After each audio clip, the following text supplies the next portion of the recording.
ప్రియమైన దేవుని వాళ్ళారా, దేవాది దేవుని మహాకృపను బట్టి మరొకసారి మనల్ని ప్రేమించి దేవుడు రాయించిన మాటలు ఆలోచించే భాగ్యాన్ని దేవుడు మనకు అనుగ్రహించాడు. అందుని బట్టి తండ్రి అయిన దేవునికి మన రక్షకుడైన యేసుక్రీస్తు వారి పేరిట కృతజ్ఞతాస్తుతులు చెల్లిస్తున్నాను. ప్రార్థన చేసుకొని ఈనాటి వాక్య భాగాలకు వెళ్దాం. ప్రియులారా, ప్రార్థన చేసుకుందాం. మమ్మల్ని మిక్కిలిగా ప్రేమించిన మా ప్రియమైన పరలోకపు తండ్రి, పరిశుద్ధుడా, పవిత్రుడా, మీ ఘనమైన నామానికి స్తోత్రాలయ్యా. మా జీవితాంతం కొనియాడిన తనివి తీరిన మా దేవ, మీకు స్తోత్రం. మా జీవితం అంతా ఇచ్చిన మీ రుణం తీర్చుకోలేమయ్యా. బ్రతికినంతకాలం మీ కృపలో నమ్మకంగా బ్రతుకుటకు మీ మాటలతో మమ్మల్ని మేల్కొల్పండి. ఈ విలువైన సమయాన్ని, ఈ అమూల్యమైన మీ మాటలను తండ్రి వినుచు గ్రహిస్తూ జీవితాన్ని తండ్రి మీ వాక్యంతో చక్కబెట్టుకొని పరలోక సంబంధంగా ఈ లోకంలో జీవిస్తూ ఈ లోకాశలను జయించి మీ సన్నిధిలో సంతోషించే భాగ్యాన్ని మాకు దయచేయమని, మేము వింటున్న ప్రతి మాటను ఆలోచించి అర్థం చేసుకునే హృదయాన్ని మాకు దయచేయమని, ఈ మాటలు కేవలం ఒక మనిషి మాట్లాడేవి కావని, మమ్మల్ని ప్రేమించి పరలోకం నుంచి లోకానికి మీరు పంపించిన మాటలని గ్రహించిన వారమై ఆ మాటలకు మీ చిత్తాన్ని మా జీవితంలో జరిగించే వారంగా బ్రతికే భాగ్యాన్ని మాకు దయచేయమని, ఇక్కడకు చేరి వచ్చిన మేమందరము మీ యందు భయభక్తులు కలిగి బ్రతుకుతూ మీకు మహిమకరంగా జీవించే భాగ్యాలు మాకు దయచేయమని, ఈ ప్రార్థన మీ పాద సన్నిధికి చేర్చుకున్నామని, మాట్లాడుచున్న నాకు వినిచిన బిడ్డలకు మీ ఆత్మ సహాయం అనుగ్రహించమని అర్థిస్తూ ఈ ప్రార్థన మా ప్రభు రక్షకుడును మీ ప్రియ కుమారుడైన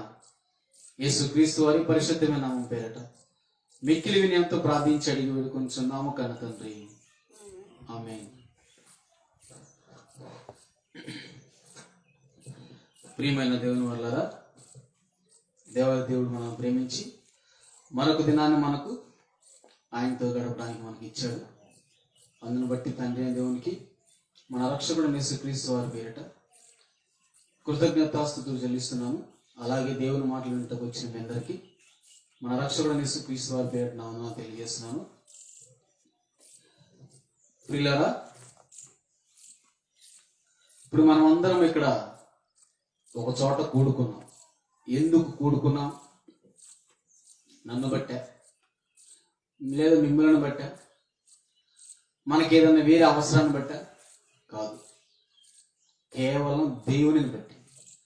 అదే ఇప్పుడు నేను దేవుని వాక్యం ప్రకటించకపోతే, దేవుని మాటలు నేను చెప్పకపోతే, దేవుని కోసం ఇంత ఆసక్తిగా మనం ఉండకపోతే మనం కలుసుకోం. అంత అవసరం మనకు లేదు. కేవలం దేవునిని బట్టే ఈనాడు మనకి ఈ భూమి మీద బ్రతికే అవకాశం ఉంది. అలాంటి దేవుని బట్టి మనం ఇక్కడికి వచ్చాం. ఎన్నో సంవత్సరాలుగా వాక్యం వింటూ ఉంటున్నాం, ఎన్నో సంవత్సరాలుగా పాటలు వింటూ ఉంటున్నాం, పాడుతూ ఉంటున్నాం. కానీ దేవునిని ఎంతగా ఇదిగా ఎరిగి ఆయన కోసం బ్రతకాలని తెలిసి ఏమండి ఆయనను నిర్లక్ష్యం చేస్తే, అలాంటి వారి గురించి దేవుడు బైబిల్లో కొన్ని మాటలు రాయించాడు. మన గురించే. మనుషులుగా మనకున్నటువంటి ఒక హాబీ, ఇది ఒక హాబీగా మారిపోయింది. ఏంటంటే ఎదుటి వాళ్ళకి చెప్పడానికి చాలా ఇష్టపడతాం. నిజం, మీరు గమనించిన బయట మన స్నేహితులైనా, మన బంధువులైనా, మన సొంత వారైనా ఎవరైనా చెప్పడానికి చాలా మక్కువ చూపిస్తారు. అది చెప్పింది పాటించమంటే మాత్రం చాలా కష్టపడుతుంటారు, చాలా కష్టపడతారు. ఎందుకంటే చెప్పడం ఈజీనే, చాలా సులువు. కూరగాయలు ఇష్టమైనట్టు రాసేస్తారు, టక టక టక రాసేస్తాడు వంట మనిషి. ఎంత స్పీడ్గా అయితే రాశాడో అంత స్పీడ్గా వంట అయిపోద్దా? అవదు. ఏం చేయాలి? అవన్నీ తేవాలి, కొయ్యాలి, ఏ సమయానికి ఇది తెలియాలి.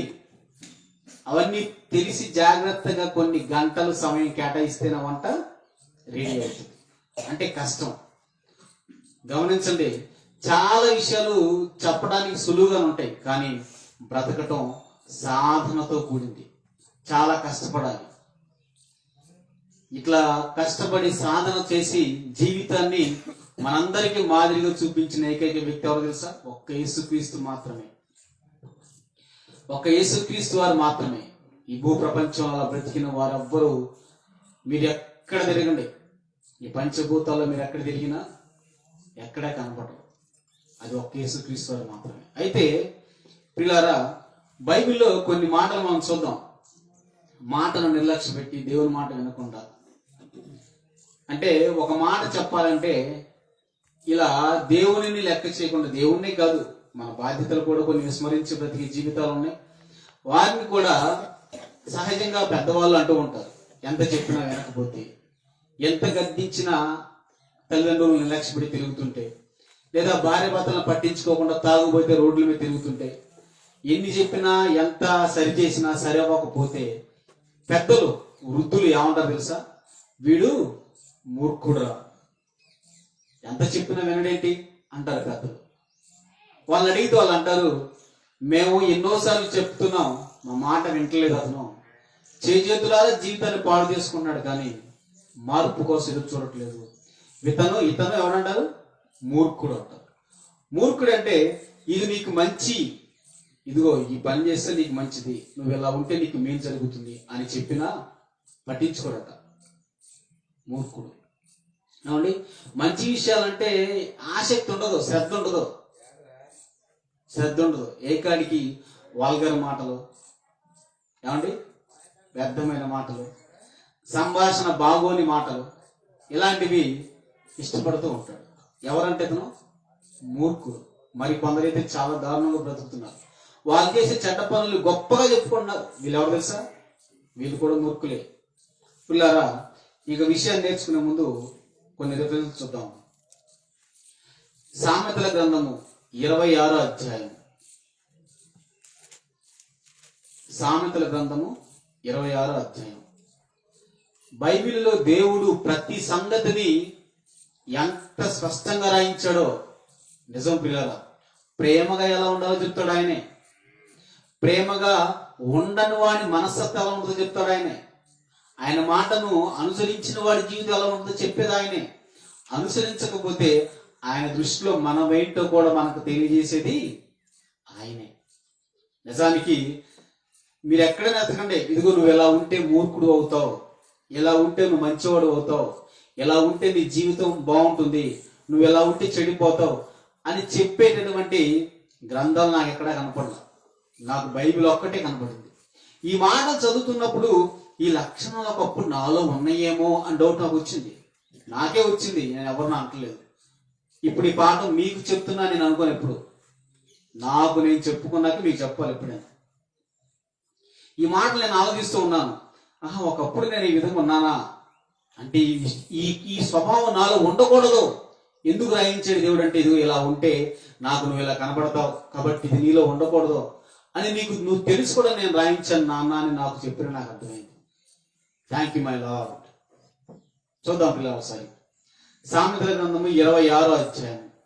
ఇక్కడ 10 వచనాల వరకు, మొదటి నుంచి 10 వచనాల వరకు మూర్ఖుడు గురించి వివరణిస్తాడు దేవుడు. అసలు అంత అవసరం ఏంటంటే ఆయనకి. ఏమంటే ఒక 10 వచనాలు, ఇంకా చాలా ఉన్నాయి, రిఫరెన్స్ లిస్ట్ చాలా ఉన్నాయి. నేను ప్రస్తుతం ఇది ఒకటే చెప్తున్నాను. ఇక్కడ మూర్ఖుని గురించిన విషయాలు ప్రత్యేకంగా దేవుడు రాయించాడు.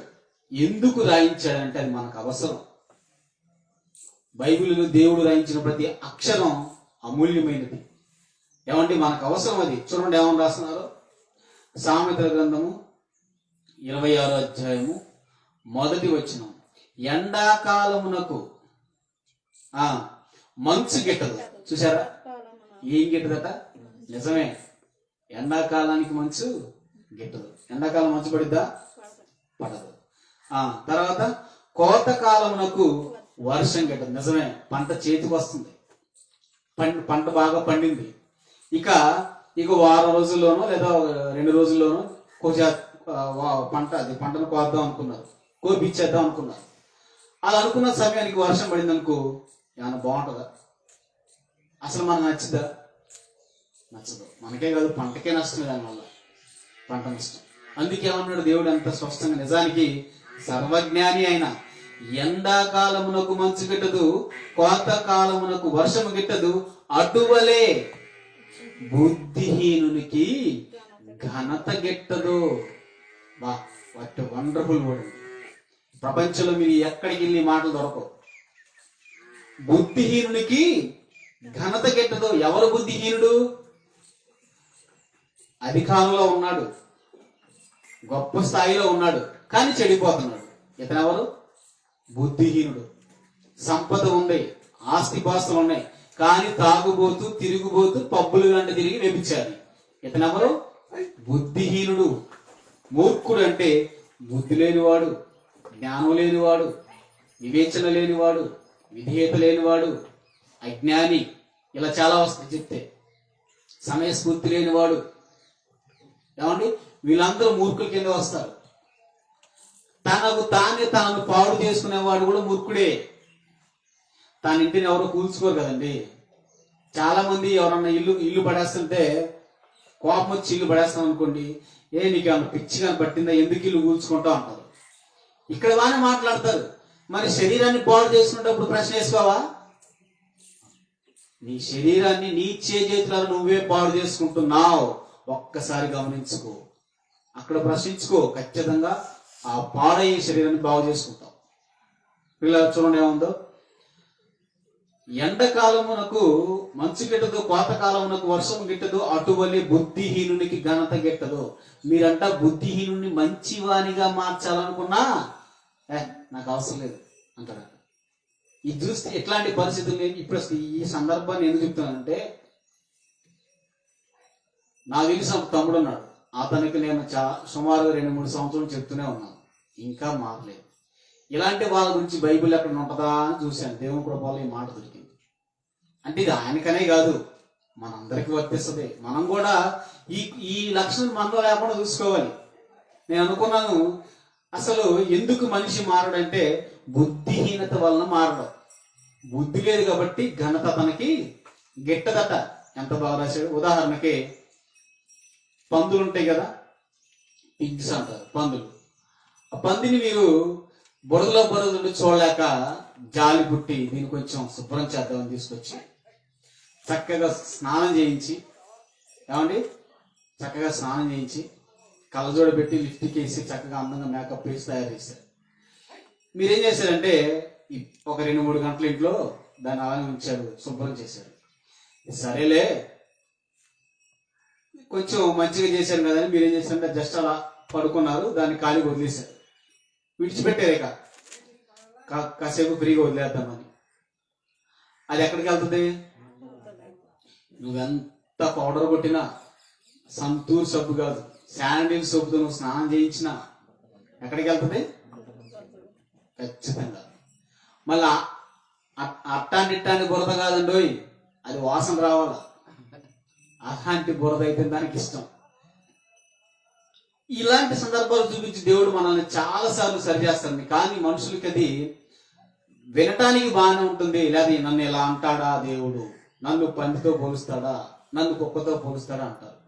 పోల్చట్లా, నిన్ను అలా చెప్పట్లా, నువ్వు అలా ఉండొద్దు అని దేవుడు మనకు జాగ్రత్త చెప్తున్నాడు అంతే. అక్కడ మనం అర్థం చేసుకోవాల్సిన కోణం ఏంటంటే, ఓహో ఇలా అయిపోకూడదు నేను అని మనం తెలుసుకోవడానికి దేవుడు రాయించాడు, నిన్ను అలా ఉండమని కాదు.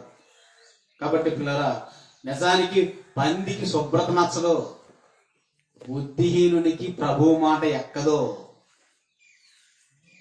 ఏమండి, పందికి సింహాసనం మీద కూర్చోబెట్టినా ఏమనుకుంటది, వీళ్ళు నన్ను ఎప్పుడు బయటికి పోనిస్తారా, అర్జెంటుకు వెళ్ళిపోయి చక్కగా దాంట్లో స్నానం చేయాలి. ఈనాడు లోకముల నుంచి దేవుళ్ళకు వచ్చిన దేవుని పిల్లలుగా, క్రైస్తవులుగా పిలువబడుతున్న మనలో కూడా నిజానికి దేవుడి కనుక నీ ఇష్టం వచ్చిన బ్రతుకునొక్క మాట అంటే, ఆహా ఎంత హ్యాపీగా బ్రతుకుతారో. మీకు వచ్చి తెలుసు, చాలా మంది క్రైస్తవులకు వచ్చిన తర్వాత కట్టేసినట్టు బతుకుతున్నారు. కట్టేసినట్టు అంటే అర్థం ఏంటి? సంఘానికి వెళ్తే బూతులు మాట్లాడకూడదు, సంఘానికి వెళ్తే సినిమాలు చూడకూడదు, సంఘానికి వెళ్తే అన్ని విషయాలు జాగ్రత్తగా ఉండాలి. ఏమండి, క్రైస్తవుడిగా మారితే ఒక పద్ధతిగా క్రమంతో ఉండాలట. క్రైస్తవుడిగా మారితే అన్ని కంట్రోల్లో పెట్టుకోవాలట. ఇవన్నీ బాగానే ఉంది వినటానికి, ఎట్టగట్ట ఉందామని వచ్చాను, ఉండలేకపోతున్నా. దేవుడు ఒక మాట రాయిస్తే బాగుంటది. ఏంటిది? అటు ఉండు ఇటు ఉండు అని దేవుడు రాస్తే ఆహా ఎంత హ్యాపీగా ఉంటుందో అనుకునే వాళ్ళు చాలా మంది ఉన్నారు. ఏమండి? అలాంటి వాళ్ళ గురించి రాస్తున్నాడు దేవుడు. బుద్ధిహీనునికి ఘనత గిట్టదు. ఏమండి? ఘనత గిట్టదు. నిజానికి మేలు సంగతులను, పవిత్రమైన విషయాలను ఇష్టపడిన వారు ఎంతకాలం ఉన్నా వాటిని ఆకర్షించలేరు, వాటికి దగ్గర కాలేదు. కారణం ఏంటంటే వారిలో ఏముందంటే బుద్ధిహీనత ఉంది, మూర్ఖత ఉంది. ఏమన్నా ఇంకో మాట చూద్దాం, అక్కడ ఎక్కిందా. తర్వాత ఇంకో మాట చెప్తున్నాడు. రెక్కలు కొట్టుకొనుచు తారాడుచున్న పిచ్చుకయు, పిచ్చుకట రెక్కలు కొట్టుకుంటూ వెళ్ళిపోతుందట. దాటుచుండు వానకు వెలయు దిగకుండునట్లు హేతువు లేని శాపము తగలకపోవును. 3వ వచనం. గుర్రమునకు చబుకు, గాడిదకు కళ్ళెము, మూర్ఖుల వీపునకు ఏం తగులును? బెత్తం తగిలిదట.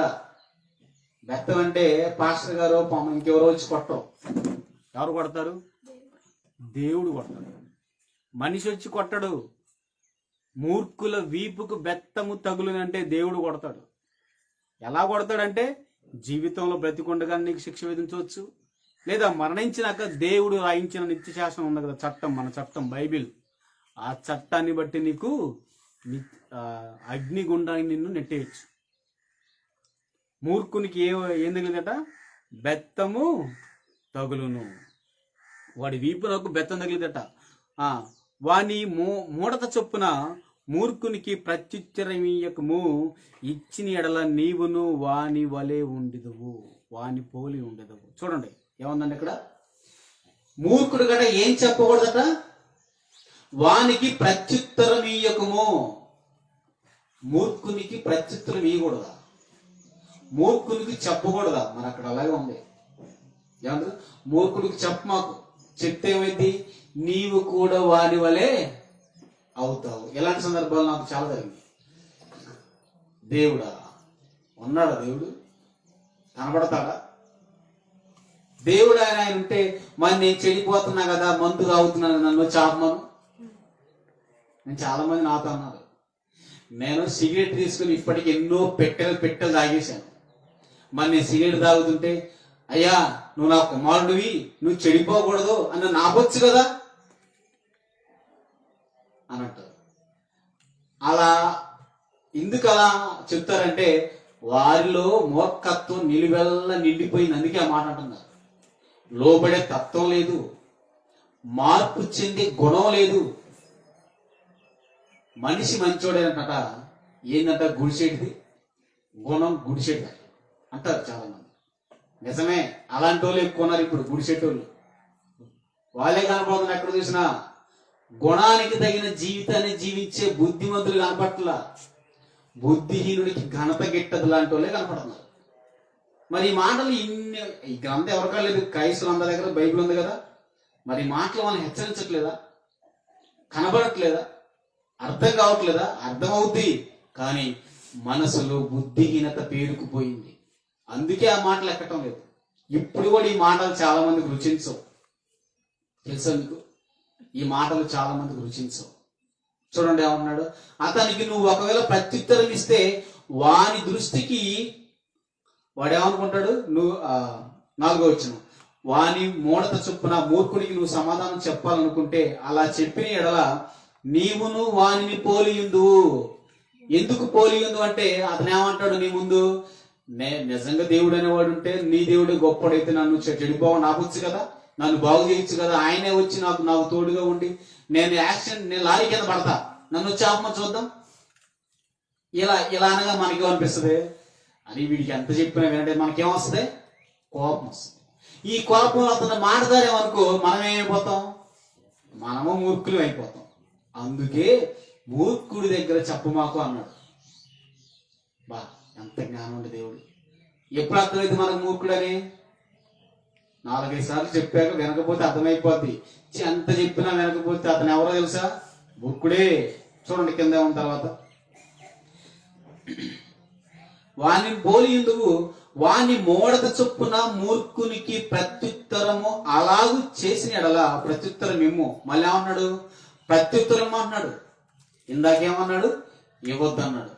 నువ్వు ఇవ్వద్దని ఎందుకన్నాడంటే అతడు మూఢతను కనుపరుస్తాడు, దానిని కూడా సహించుకొని వాడికి సమాధానం చెప్పే స్థితిలో నువ్వు ఉండాలి. అక్కడ నువ్వు మూర్ఖుడిగా మారకూడదు. అందుకే ఏమన్నాడు కింద 5వ వచనం, వాని మూఢత చొప్పున వానికి ప్రత్యుత్తరం ఇమ్ము, అలాగూ చేయని ఒకవేళ నువ్వు సమాధానం చెప్పలేదు అనుకో, సమాధానం చెప్పకపోతే ఏమంటాడు? చూసావా, నేనేమడిగాను దేవుడు ఉన్నాడా అని అడిగాను. నేను అడిగిన దానికి సమాధానం చెప్పలా, కాబట్టి ఏం లేదు, దేవుడు లేడు అంటాడు. ఇట్లానే చాలా విషయాలు జరుగుతూ ఉంటుంది. వాళ్ళు కొన్ని ప్రశ్నలు వేస్తారు అనుకోండి, సమాధానం చెప్పినా ఎలాగో వాళ్ళు వినరు. అది తెలిసిందే మనకి. చెప్పినా వినరు. వాళ్ళకి అర్థం కాకపోతే ఏమంటారంటే, వీళ్ళు చెప్తారా, నాకు చెప్పేంత తోడుగా, లేదా నాకు చెప్పేంత దానివా అని పక్కకి వెళ్ళిపోతూ ఉంటారు. నువ్వు సమాధానం ఎందుకు చెప్పాలంటే, నువ్వు చెప్పకపోతే ఏమైపోతావు? వాడి దృష్టికి వాడే జ్ఞాని అనుకుంటాడు. మూర్ఖుడు అంతే కదా. నువ్వు ఎంత చెప్పినా నువ్వు ఏం చెప్పట్లేదు అనుకో, చూసావా, నాకున్న జ్ఞానం ఆయనకు లేదు, లేక నాకున్న జ్ఞానం ఆమెకు లేదు. ఇలా తికమకతో కొన్ని క్వశ్చన్లు వేస్తారు. సమాధానం చెప్పామనుకోండి, ఒక రకంగా కూల్ అవుతారు. ఏమి చెప్పకపోతే ఏమంటారు తెలుసా? చూసావా, వాళ్ళ దేవుడు గొప్పడైతే ఆమె చెప్పడా, ఆమె చెప్పదా అని అంటారు.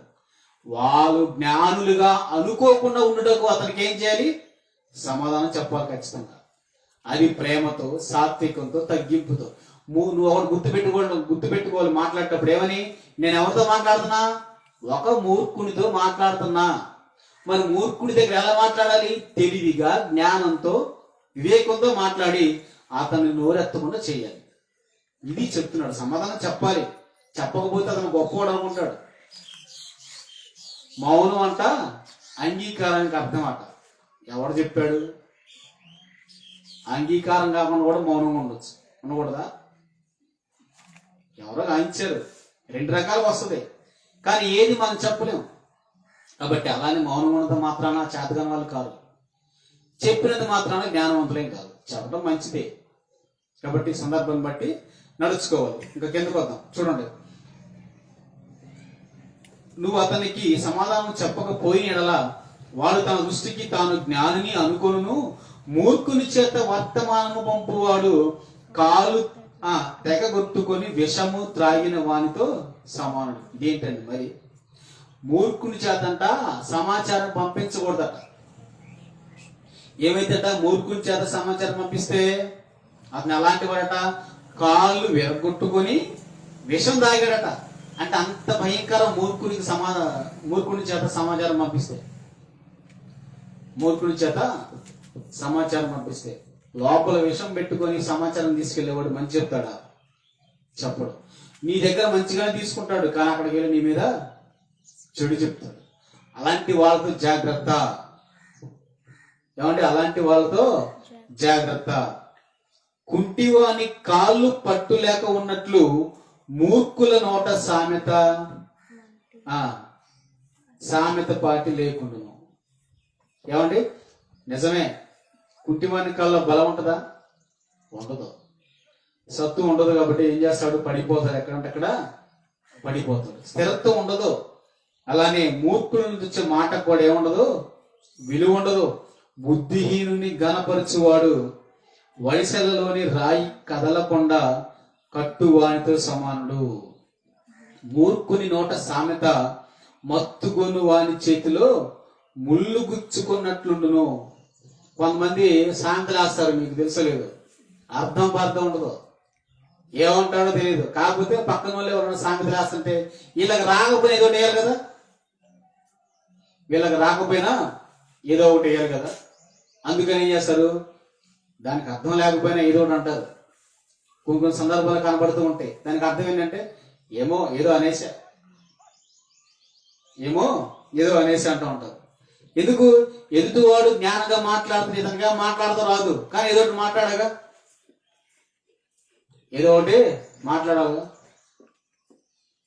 ఉదాహరణకి ఎవరైనా భక్తిగా, నీతిగా, నమ్మకంగా, దేవుడు అంటే భయభక్తులు కలిగి బ్రతుకుతున్నారు అనుకోండి, వారిలా బ్రతకటం వీళ్ళకి రాదు. వారిలాగా బ్రతకటం వీళ్ళకి రాదు.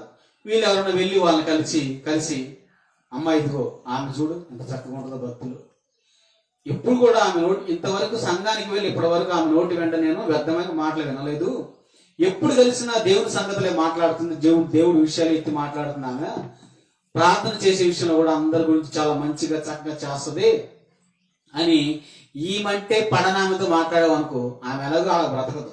ఆయన ఏమంటో తెలుసా, ఓ అబ్బో చెప్పారులే ఆమె ఒక భక్తురాలు, నువ్వు పెద్ద చెప్పేదని అంటారు. కానీ ఆమె గురించి నీకు చెడేం చెప్పలేదుగా, మంచిగా చెప్పింది. ఆహా సరే, నేను కూడా ఆమె చూసి నేర్చుకోవాలని అంటారా? నేర్చుకోవాలని అంటే మంచిదే. ఏంటి ఆమె భక్తి, ఆమె నువ్వు చెప్పేది ఆమె గురించి నాకు అందనుకో, ఆమె ఎవరు తెలుసా, మూర్ఖురాలు. ఎలాంటి వాళ్ళు మన క్రైస్తవులు చాలా మంది గమనించండి, కనపడతారు మీకు బాగానే బయట. నిజమండి. అని ఎదుటివారు దేవుళ్ళు ఎదుగుతుంది, నీకెందుకు అంత కుళ్ళు? మూర్ఖత్వం ఉంటేనే అలా వస్తుంది. కాబట్టి ఇంకా నీకు చేతనైతే ఆమె ఇంకా భక్తిగా బలపడటానికి నువ్వు కూడా ప్రార్థన చెయ్యి. ఇది మంచి మనసు. అలాంటి మనసు కావాలి మనకు. వాళ్ళు ఎలాగే ఉంటారు, మూర్ఖులట. మూర్ఖుల నోట సామెత, మత్తుగును వాని చేతిలో ముళ్ళు గుచ్చుకున్నట్లుండును. మందు తాగినోడికి నువ్వు వెళ్ళా ఏదైనా చెప్పావనుకో, ఎక్కుతుందా? ఎక్కదు. మళ్ళీ అతను ఏదో పెద్ద జ్ఞానైనట్టు నీకు హితోపదేశం చేస్తాడు తాగుబోతు. ఏం చేస్తాడు, ఆ సమయంలో కదిలిస్తే నలుగురు మనుషులు మాట్లాడతాడు ఆయన. ఎందుకంటే లోపల ఒకడు ఉన్నాడు, ఎవడ మాట విండ ఆయన, లెక్క చేయడేగా. ఆ సమయంలో ఎవరైనా కదిలిచ్చినా దేవుడు దిగొచ్చిన మాట అంటాడు, కానీ ఇల్లు గుర్తుండదు. దేవుడు దిగొచ్చిన మాటను ఇల్లు గుర్తుంటుందా? అసలు నీ కుటుంబం గుర్తుందా? నువ్వెందుకు వచ్చావో గుర్తుందా? ఈ జన్మ నీకెందుకో తెలిసిందా? తెలిస్తే ఎందుకు తాగుతావు? తెలిస్తే ఎందుకు ఇలా తిరుగుతావు? తెలిస్తే ఎందుకు చెడిపోతావు? తెలిసిన వాడెవడు మందు తాగడు. అజ్ఞానులే మందు తాగేది, అవివేకులే మందు తాగేది, మూర్ఖులు మందు తాగుతారు. మూర్ఖులు చుట్టా బీడి సిరెట్లు తాగుతారు. జ్ఞానవంతుడు ఎవడు తన దేహాన్ని పాడు చేసుకోడు. ఏమంటే బైక్ తీసుకొని స్పీడ్కి వెళ్ళి లారీ కింద పడడం అనుకోని ఏమంటారు? కావాలని. ఏమంటారు? మంచోడు అంటారా? చనిపోయినందుకు ఒక రకంగా జాలేస్తారు. కానీ అరే వాడు నాకు ముందే చెప్పాడురా నేను లారీ కిందకు పోతానని, ఎంత మూర్ఖుడు ఏంట్రా అంటారు. అనరా? ఎంత గొప్పోడు, ఎంత జ్ఞానవంతుడు అంటారా? ఎవరంటారు? అలానే ఇలాంటి వ్యసనాలకు బానిసైన వాళ్ళందరికీ తెలియదా తన దేహం పాడవుతుందని? తెలీదా? తెలిసి కూడా చేస్తున్నామంటే ఏమంటారు మరి? మూర్ఖుడు. ఇప్పుడు ప్లగ్ లో వైర్ ఉంది, ఆ వైర్ తీసుకెళ్ళి ఆ వైర్ దాంట్లో పెట్టి పట్టుకొని మనం స్విచ్ చేస్తే ఏమైంది? షాక్ పడుతుంది. సంగతి తెలుసా? తెలుసు. అయినా పెట్టి స్విచ్ చేసామనుకో నిన్నేమనాలి? ఇలాంటివి చాలా ఉన్నాయి చెప్పడానికి. ఇలా చాలా విషయాల్లో మనము మన యొక్క అహంకారంతో, మన అజ్ఞానంతో భక్తి జీవితం కావచ్చు, మన జీవన విధానం కావచ్చు, మన మాట తీరు కావచ్చు, మన చూపు తీరు కావచ్చు, మన ప్రవర్తనలు ఎవ్రీవన్ ప్రతి విషయంలో కావచ్చు, చాలా విషయాల్లో మనం అలా ప్రవర్తిస్తూ ఉన్నాం. ఇంక్లూడింగ్ మీ. అందరం ప్రవర్తించే కొన్నిసార్లు సరి చేసుకుందాం. అందుకే ఈ మాటలు దేవుడు రాయించాడు. ఏమంటే అందుకే ఈ మాటలు దేవుడు రాయించాడు. అందరు కొందరు ఉంటారండి, వీళ్ళకి ఎవరు ఇష్టం ఉండరేక, ఎవరు కనపడ్డా ద్వేషిస్తూనే ఉంటారు. వీళ్ళు పెద్ద మూర్ఖులు. నేను చాలా రోజులు చూశాను. ఇక ప్రేమ ఉండదా? ప్రేమించవా? మాట్లాడవా ప్రేమగా? ఏమండి నువ్వు ఎదుటి వాడిని అర్థం చేసుకుంటేనే కదా నిన్ను అతను అర్థం చేసుకునేది. నువ్వు మంచిగా ఉండకపోతే నిన్ను మంచిగా ఎలా చూస్తారు? పిల్లరా చూడండి, దేవుని వాక్యాన్ని నిరాకరిస్తారు, ప్రేమించిన నిరాకరిస్తారు, అందరినీ అపార్థం చేసుకుంటారు కొందరు. ఇలాంటి వాళ్ళందరూ మూర్ఖులే. చూడండి తర్వాత 10వ వచనం, అధికముగా నొందినవాడు సమస్తమును చేయవచ్చును, మూర్ఖుని వలన కలుగు లాభము నిలవదు, కూలికి వానిని పిలుచువాడు చెడిపోను. చూశారా, ఇతనట ఈ మూర్ఖత్వం కలిగిన వ్యక్తినట ఎవరన్నా పనికి పిలిస్తే పనికి పిలిచిన మేసి చెడిపోతారట. ఎంత నష్టం అండి మూర్ఖుడితో. పాపం అతనేమనుకుంటాడు, నేను ఏదైనా పని ఒప్పుకున్నాను, ఈ ఒప్పుకున్న పనితో మంచిగా పని చేసే వ్యక్తిని పిలుచుకొని పని చేయించుకొని కష్టపడితే నాకు ఒక 4 రూపాయలు మిగులుతాయి అనుకుంటాడు. కానీ ఇతని వల్ల మిగలవు, ఏమవుతుంది, నష్టం వస్తుంది. ఎలా అంటారా చెప్తాను. మేస్త్రి ఉన్నప్పుడు చక్క చక్క చక్క చక్క పని చేస్తాడు. మేస్త్రి అనుకుంటాడు, వా భలేవని తీసుకొచ్చాను అనుకుంటాడు. మేస్త్రి గారు ఇప్పుడు ఒకే చోట ఉండడు కదా, ఆయనకి వేరే పనులు ఉంటాయి. మేస్త్రి గారు ఇంకో చోట వర్క్ ఉంటే అక్కడికి వెళ్ళిపోతాడు. ఆయన వెళ్ళిపోయి నమ్మంటే ఏమైతే తెలుసా, పని నడవదు, పని సాగదు. చక్కగా అక్కడ ఉన్న వేరే వర్కర్స్తో కలిసి ఏం చేస్తాడు, బాటకాని వేస్తాడు. మేస్త్రి వచ్చి మళ్ళీ అడిగితే ఏంటి పని అవ్వలేదంటే అతనికి కూడా 1,00,000 అబద్ధాలు చెప్తాడు. ఎవరైనా మేస్త్రి కొట్టడు కదా, మాట్లాడతాడు అంతే. ఇలా సమయాన్ని వృధా చేసి మేస్త్రికి నష్టం వచ్చేలా చేస్తాడు. మళ్ళీ ఇతనికి రూపాయి తక్కువ ఇచ్చావనుకో కొట్టడానికి మీదకి వస్తాడు. ఎవరీడు, మూర్ఖుడు. ఇలాంటి మనం చాలా మంది చూశాను. ఏమండి, పని సరిగా చేయరు, కొన్ని చోట్ల ఉంటారు పైన మాటలతో, లేదంటే సమయాన్ని వృధా చేసేవాళ్ళు తను చేసే పని పక్కన పెట్టి వేరే వాళ్ళతో ముచ్చట్లు చెప్తారు. ఇది మంచి పద్ధతి కాదు. నువ్వు ఒక చోటకు వెళ్ళావంటే నమ్మకంగా చేయాలి. అసలు నీ వలన నీ యజమానికి నష్టం వస్తుందంటే ఎంత దౌర్భాగ్యం తెలుసా. నీకేమేస్తా నష్టం వస్తే మేస్తే నీకు ఇస్తాడా? లాభం లేని వాడు పని చేసిన వ్యక్తికి ఏమి ఇవ్వగలడు? నష్టపోయి నీకేమి ఇవ్వగలడా? ఇవ్వలేడు. కాబట్టి ఈ మూర్ఖుణ్ణి ఎవరైతే పనిలో పెట్టుకుంటారో, ఈ మూర్ఖుణ్ణి చూడండి ఎంత బాగా రాయించాడు. అధికముగా నొందినవాడు సమస్తము చేయవచ్చును. అంటే కష్టపడేవాడు ఏం చేస్తాడు, సమకూర్చుకుంటాడు. మూర్ఖుని వలన కలుగు లాభం నిలవదు. మూర్ఖుడు ఒకవేళ లాభం వచ్చినా అది ఉండదట. ఎందుకు? వ్యర్థమైనవన్నీ కొంటాడు, వ్యర్థమైన ఖర్చు పెడతాడు, అది ఉండదట. అందుకే ఏమన్నాడు, వానిని ఒకవేళ ఎవడన్నా కూలికి పిలిస్తే కూలికి పిలిచిన వాడు కూడా చెడిపోవును. అంతకాలం ఉన్న నీ మంచి పేరుడు ఏమైపోద్ది, నాశనం అయిపోద్ది. అప్పుడు దాకా ఇతను మంచి మేస్త్రి అండి, అసలు పర్ఫెక్ట్గా ఉంటాడండి మేస్త్రి, ఈయన దగ్గర ఏ రిమార్కు రాదండి, మనకి ఏ లోటు చేయడండి, చెప్పింది చెప్పినట్లు డబ్బుల విషయంలో కూడా పర్ఫెక్ట్గా ఉంటాడండి. ఈయన మన నుంచి రూపాయి ఎగస్ట్రా ఆశించడండి, ఎంతవరకు చేయాలి అంతవరకు చేసేస్తాడండి అని చెప్తారు ఆయన గురించి. ఎప్పుడు?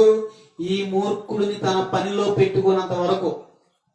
ఈ మూర్ఖుడు ఎప్పుడైతే ఆయన పనిలో పెట్టుకున్నాడు అనుకో, అంతకాలం ఉన్నటువంటి మంచి పని ఏమైందంటే, ఒకప్పుడే మంచుడేనండి, ఈ మధ్య ఏంటో మరి ఇలా అయిపోతున్నాడు ఈ మేస్త్రి, ఏమైందో పాపమైనా. మరి అప్పుడు పిలిచినట్టు ఇతను పిలవలేక కొత్త వాళ్ళని పిలుస్తారు. ఎందుకు? ఆయన దగ్గర ఎవరు చేరాడు, మూర్ఖుడు చేరాడు. చూసావా, మూర్ఖుడితో తనకే కాదట, తన పక్క వారికి కూడా నష్టమే. ఇలాంటి మూర్ఖత మనకు అవసరమా? ఈ మూర్ఖత వల్ల ఇప్పుడు నేను లోక సంబంధంగా చెప్పాను, మన ఆత్మీయతలను చూసుకుందాం ఒకసారి. మూర్ఖత ఉన్న వారికి, మూర్ఖత ఉన్న వ్యక్తికి ఎవరికి కూడా దేవుని వాక్యము ఆసక్తిగా శ్రద్ధగా అనిపించదు. ఇంకోటి చెప్పమంటారా, తాను చెడిన కోతి వనమంతా చెరిపేసిందని. ఇలాంటి మూర్ఖులు సంఘంలో ఉంటే భక్తిగా ఉన్న వాళ్ళు చెడిపోతారు. కనపడుతుంది రెఫరెన్స్ మనకి. కాబట్టి ఇప్పుడు పనిలో పెట్టుకున్న మేస్త్రి చెడిపోయాడంటే మూర్ఖుడు సంఘంలో ఉంటే సంఘం ఏమైపోద్ది, చెడిపోదా, బాగుపడిద్దా? ఏమన్నంటే, ఏంట్రా సంఘానికి వెళ్తున్నావు, సినిమాకి వెళ్తున్నావు, సినిమా హాల్కి వెళ్ళి మరి చూసేస్తున్నావు, ఏంటి నువ్వు ఇలా బతుకుతున్నావు అని అంటే, ఊరుకోరా, మరి నేను పోయి సినిమాకి వెళ్ళి వచ్చాను కదా, దేవుడు నన్ను చంపాడా?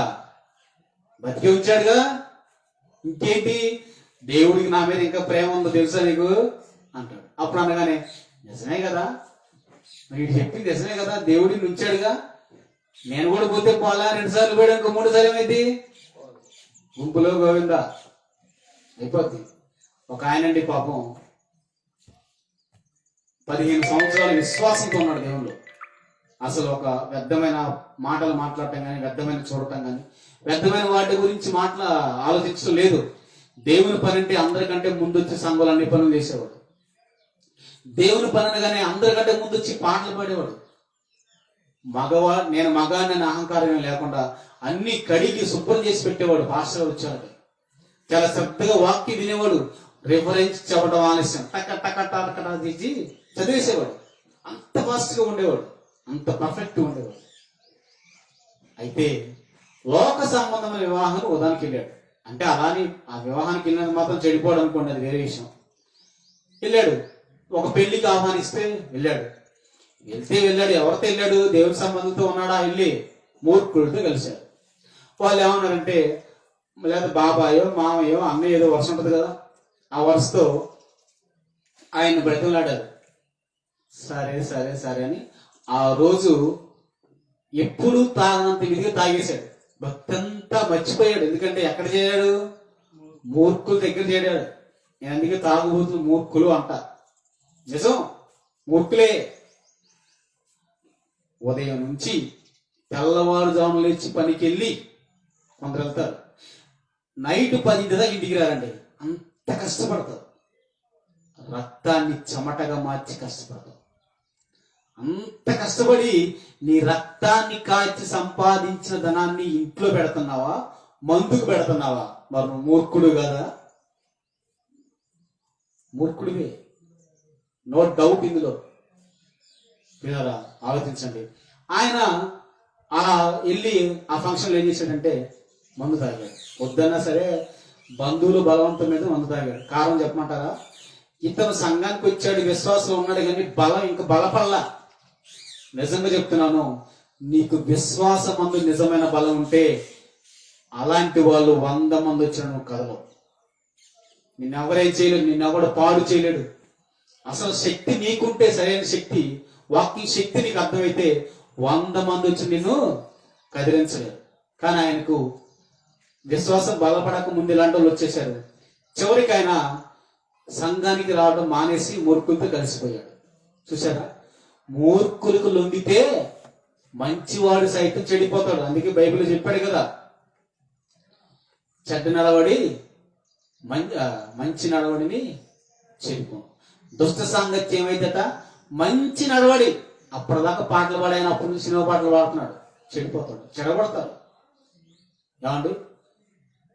కాబట్టి అలానే సంఘంలో దేవుని కోసం, సంఘం కోసం వచ్చినట్టుగా వచ్చి మరలా లోకంలో బ్రతికే వాళ్ళు ఒకళ్ళిద్దరున్న చాలు సంఘం మొత్తాన్ని పాడు చేస్తారు. ఏం చేస్తే తప్ప, చేస్తే ఏంటంట? ఓకే చేసుకో. దేవుడు చెప్పాడు ఒక మాట, ఏమన్నాడు? మూర్ఖుని వీపికి ఏం తగులును? బెత్తం అట. బెత్తం అంటే కర్ర కాదు, అది దేవుడి దగ్గర ఉండేది అగ్నిగుండం, అది బెత్తం. ఆలోచించండి. మనం చాలా జాగ్రత్తగా ఉండాలి దేవుడి కాడ, చాలా పర్ఫెక్ట్గా ఉండాలి. ఎంత పర్ఫెక్ట్ అంటే నీకు సాధ్యమైనంత పర్ఫెక్ట్గా ఉండాలి. అంత పర్ఫెక్ట్గా ఉంటేనే. ఇప్పుడు సెట్టు కొట్టుకుని వెళ్తుండే ఒక వ్యక్తి వెళ్తుంటే అతని స్మెల్ అందరికి నచ్చింది. అతనికి ఇలా చూసి అందరూ చూస్తారు. అతను ఆ సెట్టు కొట్టుకోవడమే కాదు, అలాంటి ప్రవర్తన కలిగి ఉన్నాడు. అతను ఆకర్షించాలి. ఇప్పుడు ఇక్కడ 2 విషయాలు ఉన్నాయి. మంచి వాసన మనుషులందరికీ వ్యాపిస్తుంది, చెడ్డ వాసన మనుషులందరికీ వ్యాపిస్తుంది. మూర్ఖుడు అనేకులు చెడగొడతాడు, దేవునికి నచ్చిన వాడు కూడా అనేకులను బాగు చేస్తాడు. సంఘంలో 2 రకాలలో ఉన్నారు. మూర్ఖుల వల్ల నష్టం ఉంది, దేవుని కోసం బ్రతికే బిడ్డల వల్ల మేలుంది. పిల్లలా చూడండి, ఇలాంటి మనస్తత్వం కలిగిన వాళ్ళ గురించి ఏం రాస్తున్నాడు? 11వ వచనం చివరిగా ఈ అధ్యాయంలో చూడండి. 11వ వచనం, తన మూఢతను మరలా కనపరుచు మూర్ఖుడు. ఒకసారి కనపరిచావు అనుకో, తెలుసుకొని మానేయాలట. మరలా అదే విధంగా కఠినత్వంతో, హృదయ కాఠిన్యంతో ఉన్నాం అనుకో, హృదయ గర్వంతో బ్రతుకుతున్నాం అనుకో, నిన్నేమన్నాడు దేవుడు? మనల్ని ఏమన్నాడు? చూడండి, కక్కిన దానికి తిరుగు కుక్కతో సమానుడట. వామ్మో, ఏమండి, ఈ మాట అసలు జీర్ణించుకుంటామా? ఆలోచించండి. కుక్క అంట కక్కిన దానికి తిరిగిద్దట. మీరు ఇప్పుడు చూసారా? నేను చూశాను. అది ఎక్కడో ఫస్ట్ బాగా పీకల్లాగా తినేస్తుంది, అరగదు కదా. వేరే కొంచెం దూరంగా వెళ్ళి ఈ వేటికి తెలియని ప్లేస్లో కక్కి వస్తుంది. ఇక్కడికి వెళ్ళి కొంత తినేస్తుంది, అక్కడ అయిపోద్ది కదా. అక్కడ కక్కింది గుర్తుకొస్తుంది, మరలా వెళ్ళి దాన్ని ఏం చేస్తుంది? తింటుంది. మీరు చూడలేదు ఎప్పుడు? నిజం ఇది. అది ఎవరైనా ఇష్టపడతారా? ఎవరిని ఇష్టపడతారా? చూసారా దేవుడు ఎంత ఇదిగా పోల్చాడా? దాన్ని అంత అసహించుకుంటున్నామే. మన మూర్ఖత మరలా మరలా కనపరుస్తున్నామంటే మనల్ని మనం ఎంత అసహించుకోవాలి. అందాక ఎందుకంటే నోట్లోంచి కానించి వస్తావు నువ్వు రోడ్డు మీద, లేదా ఎక్కడో వస్తావు, అది తీసి నోట్లు వేసుకో. ఎంత ఎంత అసహ్యం మనకి. అది కూడా అంతే, మరలా మూర్ఖత మనలోకి వస్తుంటే దేవునికి దూరం అయిపోతున్నాం అంటే మనం అలా మారిపోతున్నాం అర్థం. అందుకే దేవుడు ఏమంటాడు తెలుసా? నిన్ను నువ్వు సరి చేసుకో, లేకపోతే నా నోటి నుంచి నిన్ను ఉమ్మి వేస్తా అంటాడు. అంటే అర్థం ఏంటి? నా నుంచి నిన్ను నెట్టేసాను అనుకో, మరలా నేను తీసుకోలేక అని అర్థం. ఉమ్మిని ఎవరు తీసుకోరు కదా, అలానే దేవుడు కూడా మనల్ని నెట్టేస్తే ఇంకా తీసుకోడు. పిల్లరా ఆలోచించండి, ఈ మూర్ఖత వల్ల ఎంత నష్టం ఉంది. మంచిని గ్రహించకపోవటం, ఏమండి, కష్టపడటం ప్రక్కన పెట్టి పెద్దంగా మనం ఆలోచిస్తూ ఉంటుంది, మంచిది కాదు మనకి. ఏమండి, కొందరు ఉంటారండి అజమాయిషి చేసి బ్రతుకుతూ ఉంటారు. అజమాయిషి సంఘంలోనే సంఘ పెద్ద అంటారు. ఆయన అంత మాట అంటాడా? నేను సంఘ పెద్దని అంటే అసలు నీకు కూడా తెలుసా?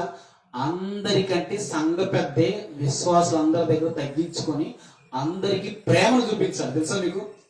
బైబిల్లో సంఘ పెద్ద గురించి సరిగా చదివితే చాలా అద్భుతంగా ఉంటుంది. మనలో చాలా మంది తెలియదు అది. నిజమండి, సంఘ పెద్ద అంటే సంఘానికి తండ్రి లాంటోడు. పిల్లలు తప్పిపోకుండా ఈయన మాదిరిగా ఉండాలి. కానీ ఈనాడు సంఘ పెద్దలు తాగి తిరుగుతున్నారు. చాలా దారుణం ఉంది బయట. నిజం పిల్లరా, చూడండి ఎంత జాగ్రత్తగా ఉన్నాడు, ఎంత జాగ్రత్త చెప్తున్నాడు దేవుడు. మూర్ఖత్వం వల్ల మనకు చాలా నష్టం ఉందండి. పరలోకం మనకు రాదు మూర్ఖంగా బ్రతికితే. దేవుని మాట స్వీకరించలేము, ఆయన మాట మనకి ఎక్కదు, వాక్యాన్ని ఇష్టపడలేము, ప్రేమించలేము. ఏమండి, వాక్యం వినబడుతున్నా సరే ఈ చెవితో వింటాం, ఈ చెవితో వదిలేస్తాం. ఆ స్థితికి వచ్చేస్తాం. మనలో ఏముంటే? బుద్ధిహీనత, మూర్ఖత ఉంటే. పిల్లరా, సంఘానికి వెళ్ళినా, వాక్యం చెప్పినా, వాక్యం చదివినా, ఎన్ని పాటలు పాడినా మన బ్రతుకులో వ్యత్యాసం, ఒకనాటి జీవితానికి ఈనాటి జీవితానికి వ్యత్యాసం కనిపించాలి. దేవునికే కాదు, నీకు కనపడాలి, నీ తోటి వారికి కనపడాలి. నువ్వు ఒక సువాసనగా నీ భక్తిని అనేకులకు కనపరుస్తూ బ్రతకాలి. అలాంటి జీవితాన్ని దేవుడు కోరుతున్నాడు. అటువంటి జీవితమే దేవుడు మన నుంచి ఆశిస్తున్నాడు. పిల్లరా, ఒకనాడు ఇలా మూర్ఖత్వంలో బతికిన వ్యక్తి ఉన్నాడు బైబిల్లో. ఒక ఆయన గొప్పవాడు, మీ అందరూ తెలిసిన ఆయన. ఎంత మూర్ఖుడంటే వీళ్ళు క్రీస్తును ప్రకటిస్తున్నారు అని అంటే చాలు, వీళ్ళు క్రీస్తును ప్రకటిస్తున్నారంటే చాలు, ఏం చేసి తెలుసా? అక్కడికి వెళ్ళి చంపేస్తాడు. ఎంత ఇక చంపుతున్నాడంటే ఎంత మూర్ఖుడై ఉండాలి. ఒకసారి ఆయన మాటల్లో చూద్దాం. ఆయన నిజంగా తన గురించి తాను ఏమని చెప్పుకున్నాడో చూద్దాం. మనం ఏం చెప్పుకున్నా తెలుసా? నేను ఎలా అంటాను తెలుసా? నేను పాట పాడానంటే, లేదా నేను వాక్యం చెప్పానంటే, నేను బైబిల్ చదివానంటే నాలాగే ఎవరు చదవానంట. ఇప్పుడు దేవుని దయవల్ల చదువుతున్నాను, దేవుని కృప వల్ల పాటలు పాడుతున్నాను, దేవుని దయ వల్ల వాక్యం చెబుతున్నాను. ఒకప్పుడు నేను చెడ్డవాడిన వాటిని మానేశాను, ఇక వాటి జోలికి పోను అని చెప్పావు అనుకో, నువ్వు విశ్వాసి. ఇవన్నీ చెబుతా అవి చేస్తున్నావు అనుకో, నువ్వు పిశాచివి. తెలుసా? ఒకసారి చూద్దాం. అపోస్తలుడైన పౌలు గారు నిజానికి ఎంత గొప్పవాడు. ఆయన మూర్ఖుడు నిజంగా మారితే ఎంత ఎఫెక్ట్ ఉంటుందో చివరిగా చెప్పుకొని ముగించుకుందాం. చాలా అద్భుతంగా ఉంటుంది. ఇక్కడ నుంచి పౌలు గారు తిమోతి గారికి రాసిన మొదటి పత్రిక, తిమోతి గారికి రాసిన మొదటి పత్రిక, అపోస్తలుడైన పౌలు గారు తిమోతి గారికి రాసిన మొదటి పత్రిక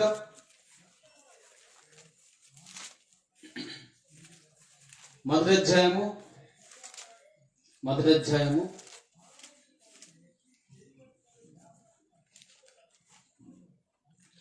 12 నుంచి 12, 13 చాలా అంతవరకు చాలు. చూద్దాం. పూర్వము దూషకుడను హింసకుడను హానికరుడునైన నన్ను. ఏంటంట? ఎవరంటే ఈయన ఒకప్పుడు దోషకుడా? ఎలా దూషించేవాడు? అసలు ఈయన పౌలు ఆయన సౌలుగా ఉన్నాడు. మొదటిగా సౌలు ఈయన పేరు. సౌలుగా ఉన్నప్పుడు ఈయన బాగా పఠించింది, పట్టు కలిగింది తెలుసా? ధర్మశాస్త్రం. ఈ ధర్మశాస్త్రంలో ఏమంటే తెలుసా? పలాన్ని తినకూడదు, పలాన్ని చేయకూడదు, పలానాతో మాట్లాడకూడదు, మీరు ప్రత్యేక జనాంగం అని ఒక ప్రత్యేకమైన తెగకు సంబంధించినట్టు ఉంటుంది. ఇశ్రాయేలుకు సంబంధించినటువంటి గ్రంథం అది. పంచకాండాలు అంటారు, తోరా అంటారు. ఈ గ్రంథాలు బాగా అవకాశం పట్టినవాడు, బాగా గ్రహించినవాడు సౌలు. సౌలుగా ఉన్నప్పుడు అసలు ఎవరి మాట వినడేనా? ఎవరికి లెక్కలేదు. ఈయన బాగా నూరిపోశారు. అదిగాక యవనసులు, మంచి బలవంతులు. వీళ్ళని ఆనాడున్న శాస్త్రులు, పరిచయులు, యూదులు బాగా వాడుకున్నారు. ఇదిగో ఎవరో క్రీస్తట, ఆ క్రీస్తును ప్రకటిస్తున్నాడట. ఎవరో మన యూద దేశానికి, మన యూదులకు క్రీస్తును ప్రకటిస్తున్నారు. మనకు ధర్మశాస్త్రం లేదా? మన ధర్మశాస్త్రం లేదా? ఉంది కదా. మళ్ళీ క్రీస్తు ఎవరు కొత్తగా? ఇదిగో సౌలు, నువ్వు మనకు వ్యతిరేకంగా ఎవరు క్రీస్తును ప్రకటించిన వాళ్ళని ఏం చేయాలి? చంపేసేయి. మేము నీకు కావాల్సిన అధికారాలు నీకు చేస్తాం. నీకేం కావాలి? గుర్రాలు కావాలా? కత్తులు కావాలా? ఇంకేం కావాలి? జనం కావాలా? నేను ఇస్తాం. కానీ నీవే నాయకుడివి, నువ్వు మంచి జ్ఞానం కలిగిన వాడివి, పాండిత్యం కలిగిన వాడివి, ధర్మశాస్త్రం మీద పట్టున్న వాడివి. క్రీస్తు కొరకు ఎవరైనా బ్రతుకుతుంటే వాళ్ళని హింసించేయి, ఏడిపించేయి, దూషించేయి, చంపేసేయి, అన్ని రైట్స్ మీకు ఇచ్చేసామని అన్నారు సౌలుతో. ఇంకా సౌలు రెచ్చిపోయేవాడు. ఆడవాళ్ళని లేదు, మగవాళ్ళని లేదు, దొరికిన ప్రతి ఒక్కరిని ఎవరికైతే యేసుక్రీస్తు మాట కనుక ఎవరికైతే వస్తుందో మొత్తాన్ని ఏం చేసేవాడు? చంపేసేవాడు. అలా బ్రతికిన వాడు ఎవరో? సౌలు. సౌలు తర్వాత పౌలుగా మారాడు. కొందరు తెలియని అజ్ఞానులు ఇంకా సౌలే అంటున్నారు. బైబిల్ అర్థం కాకపోతే తెలుసుకోవాలండి, అనవసరంగా వేరే వేరే మాటలు మాట్లాడతారు. సౌలు పౌలుగా మారాడు. మారలేదు అంటే నీ అజ్ఞానం చేసేదేం లేదు. అక్కడ అర్థం ఏంటంటే, సౌలు అనే అతను ఒక హింసకుడు, దోషకుడు చెప్పుకుంటున్నాడు. ఆయన పౌలుగా ఎందుకు మారాడంటే, పౌలు అనే పేరుకి అర్థం తెలుసా? చిన్నవాడు. అంటే చిన్న పిల్లలాంటి మనస్తత్వం కలిగి ప్రేమను ఎరిగిన వాడిగా మారాడు అని అర్థం అట. ఏమండి చూడండి ఏముంటుంది అక్కడ, ఏం చెప్తా చూడండి. పూర్వము దోషకుడను హింసకుడను హానికరుడనైన నన్ను తన పరిచర్యకు నియమించి నమ్మకమైన వానిగా ఎంచినందుకు నన్ను బలపరిచిన మన ప్రభు అయిన క్రీస్తు యేసుకు కృతజ్ఞుడునయ్యున్నాను. తెలియక అవిశ్వాసము వలన చేసి తిని గనుక. ఏంటట?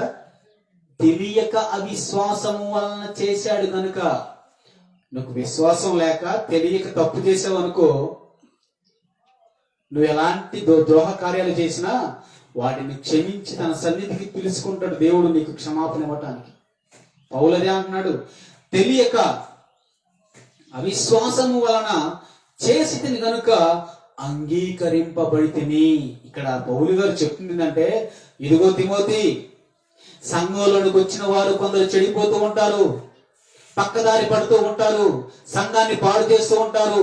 పాడు చేస్తూ తమ జీవితాన్ని ఇష్టానుసారంగా బ్రతుకుతూ కూడా అడిగితే ఏమైందిలే అంటారు. కానీ ఒకనాడు నేను తెలియక చేశాను గనుక దేవుడు నన్ను కనికరించి తన సన్నిధికి పిలిచాడు. తెలిసి చేస్తే పిలవడు అని అర్థం. అక్కడ అర్థమైందా? తెలియక చేశాను కాబట్టి కనికరించబడ్డాను, తెలిసి చేస్తే కనికరం లేదు. అర్థమవుతుందా? దయచేసి తెలిసి చేయొద్దు, తెలిసాక మానుకోవాలి. అదే చెప్తున్నాడు అక్కడ ఆయన. పౌలు గారి విషయానికి వస్తే, ఈనాడు మనందరికీ పౌలు గారు చాలా ఆదర్శం. పౌలు ఇష్టపడిన వాళ్ళు ఉన్నారా? పౌలు నాకు ఇష్టం లేదని వాళ్ళు ఉన్నారా? ఎవ్వరు ఉండరు. క్రైస్తవుడుగా దేవుళ్ళకి వచ్చిన ప్రతి ఒక్కరికి నిజంగా దేవుని వాక్యం అర్థమైనటువంటి దేవుని కోసం బ్రతకాలనుకున్న ప్రతి ఎవ్వనికి నిజమైన దీక్షసి పౌలు. నిజం, పౌలు పత్రికలు ఎన్ని రాశాడు? 14 రాశాడు. పత్రికలు 14. మూర్ఖుడు ఒకప్పుడు మారేకి ఎన్ని రాశాడు? 14 రాశాడు. కొన్ని లక్షల మందిని ప్రభావితం చేశాడు తెలుసా. ఒకప్పుడు మూర్ఖుడే, కానీ ఏమయ్యాడు? మంచివాడిగా మారాడు, పవిత్రుడిగా మారాడు, సువాసన వెదజల్లేవాడిగా మారాడు. దుర్గంధం వెదలట్ల.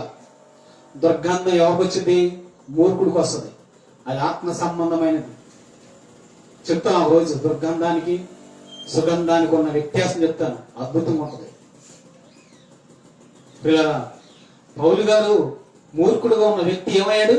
మంచివాడిగా, మృదుత్వం కలిగిన వాడిగా, సాత్వికం కలిగిన వాడిగా, సమర్థవంతుడిగా, ప్రభు కోసం పాటుపడి పవిత్రుడిగా, దేవుని పరిచారకుడుగా మారిన తర్వాత కొన్ని వందల వేల లక్షల మందిని ప్రభావితం చేశాడు.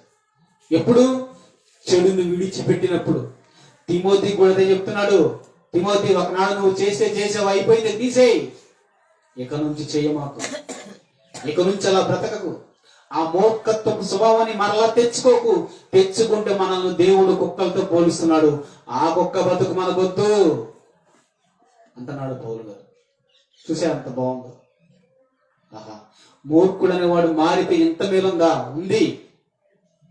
కానీ దేవుళ్ళని వచ్చి మరలా మూర్ఖులుగా మనం మారకూడదండి. అది మనకు మంచిది కాదు. ప్రభు తన ప్రాణాన్ని పెట్టింది ఎందుకు? మరలా మనం చెడిపోవడానికా? ప్రభు తన ప్రాణాన్ని పెట్టింది ఎందుకు? మరలా మనం పాడైపోవడానికా? ప్రాణము పెట్టింది ఎందుకంటే నీకు మేలు చేయడానికి, నీకు నిత్య జీవం ఇవ్వడానికి కదా. మరి కాపాడుకోవాల్సిన బాధ్యత మనకు ఉందా లేదా? ఉంది. మన బాధ్యత అది. ప్రతిసారి వచ్చి పట్టుకొని దేవుడు ఆపడం. మనకు జ్ఞానం ఉంది కదా. ఎదురుగా బండి వస్తుంటే బ్రేక్ వేస్తాం, తెలీదా? తెలిసేసావా తెలియకేసావా? ఆటోమేటిక్ పడిపోయింది అంటావా? అనవు కదా. బండి ఎదురు వస్తుంది, అది నీకు తగిలితే ఏమవుతుంది? నీ ప్రాణం పోతుంది. అందుకని ఏం చేయాలి? బ్రేక్ వేయాలి. పాపం నువ్వు చేస్తున్నావు, పాపం చేస్తూ పడిపోయి చెడిపోతే పాతాళానికి వెళ్తావు. బ్రేక్ వేయి, బ్రతికిపోతావు. పిల్లలా ఆలోచించండి. ఎంత గొప్ప మాటలు బైబిల్లో ఉంటే మనం మరలా చెడిపోకూడదు. మరలా కక్కిన దానికి తిరగకూడదు, తిరగం.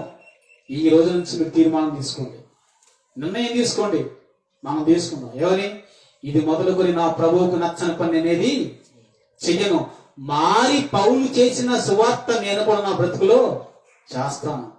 ఆయన మారాడు, అనేకులను మార్చాడు. నేటికి చాలా మందికి ఆదర్శంగా ఉన్నాడు పౌలు.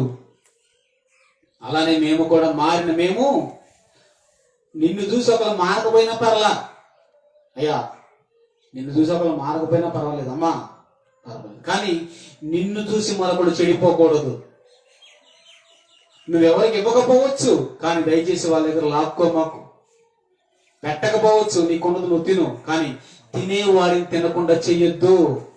దయచేసి గమనించండి. కాబట్టి మరలా మనం మూర్ఖులుగా మారడం దేవునికి ఇష్టం లేదండి. దేవుడు మనల్ని ప్రేమించి రాయించి ఇచ్చాడు ఈ మాటలు. పరలోకం నుంచి భూలోకానికి పంపించాడు. ఏమండి? కాబట్టి ఆలోచించండి. కొందరు అన్నీ ఉంటాయి, కానీ ప్రశాంతంగా బ్రతకలేదు. ఇంకా ఏదో కావాలని. మీకు విషయం తెలుసా? ఉన్న దానితో తృప్తిగా బ్రతకడం నేర్చుకుంటే మనకి గంజి నీళ్ళు కూడా పరమాన్నంలా కనపడతాయి. నిజం పిల్లరా, పౌలు అలాగే వచ్చాడు. ఆయనకి ఏమైనా తక్కువ? చదువు తక్కువ? జ్ఞానం తక్కువ? ఏమి తక్కువ?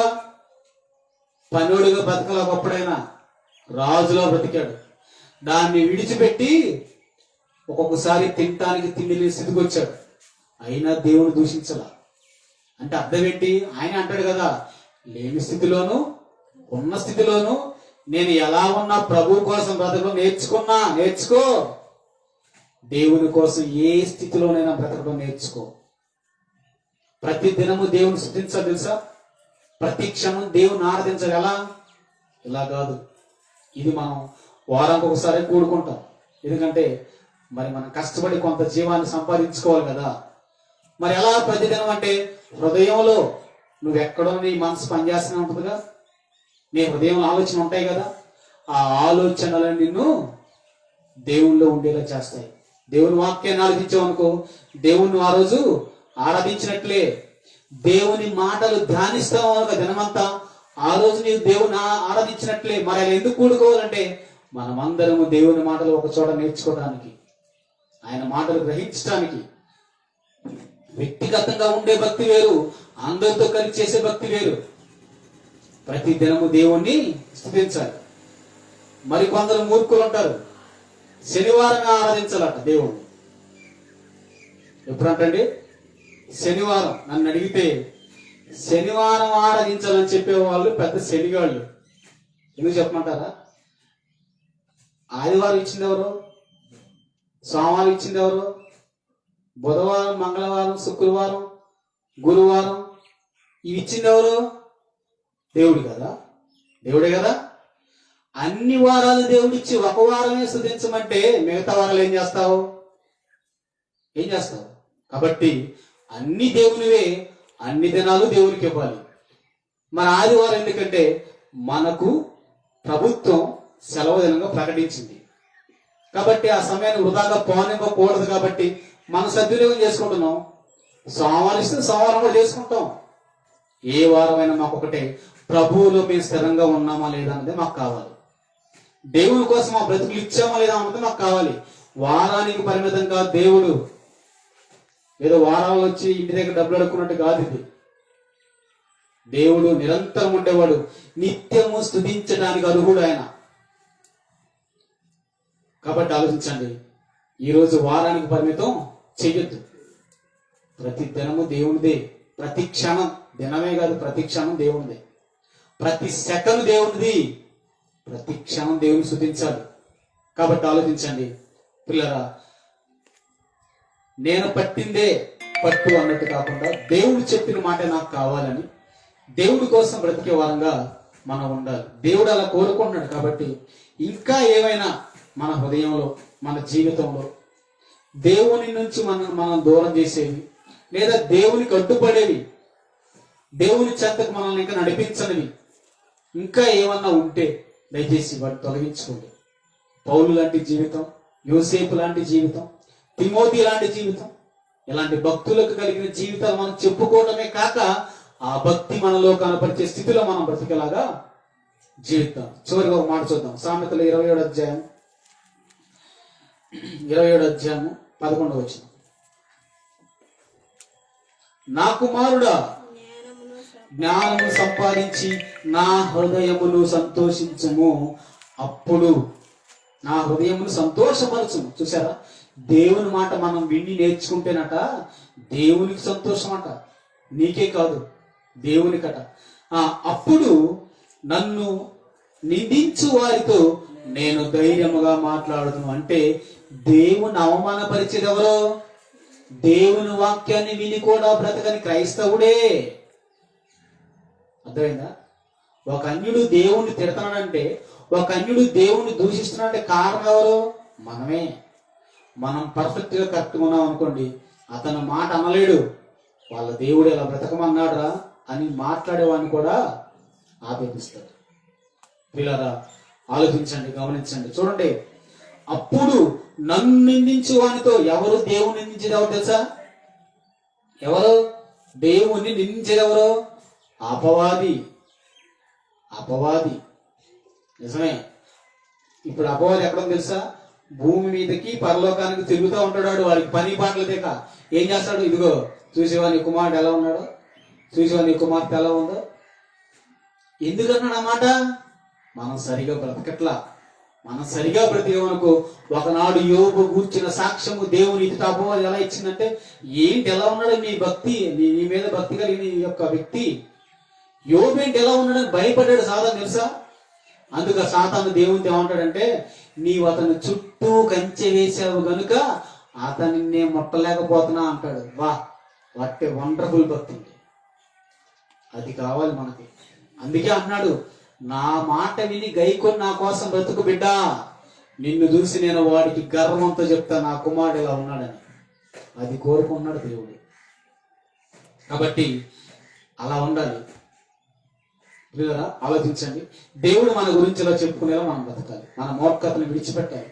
ఎన్ని హింసలు పడ్డాడండి యోబు, ఏమండి? ఎంత కష్టపడ్డాడు. కుష్టి వ్యాధి వచ్చినా సరే విడిచిపెట్టల దేవుణ్ణి. ఆస్తి పోయింది, పిల్లలు పోయినాయి, అన్ని పోయినాయి, పలుకుబడి, పేరు ప్రఖ్యాతం మొత్తం పోయినాయి. కానీ భార్య వచ్చామని తెలుసా? ఇంకెందుకయ్యా మొత్తం వేగం బతుకు చచ్చిపోవాలి. అప్పుడు ఏమన్నా తెలుసా యోబు గారు? మూర్ఖురాలు మాట్లాడినట్టు నీవు మాట్లాడకు. చూసివా, ఇది మూర్ఖత్వం. ఇలాంటి వాళ్ళు సంఘాల్లో స్త్రీలు ఉన్నారు, పురుషులు ఉన్నారు, ఒకళ్ళని కాదు. కాబట్టి ఇలాంటి వంశం మనం నేర్చుకోవాలి. అలా మూర్ఖత్వంతో ఉంటే అపవాది దేవుడి దగ్గరికి వెళ్ళి మాట్లాడుతుంది. ఏమని? చూసావా, నా వైపు తిరిగింది. యోబు భార్య, యోబుకున్న భక్తి తన భార్యకి లేదు. ఉండదు. ఎందుకు ఉండదే? దెయ్యం పిల్ల కదా. నిజమే.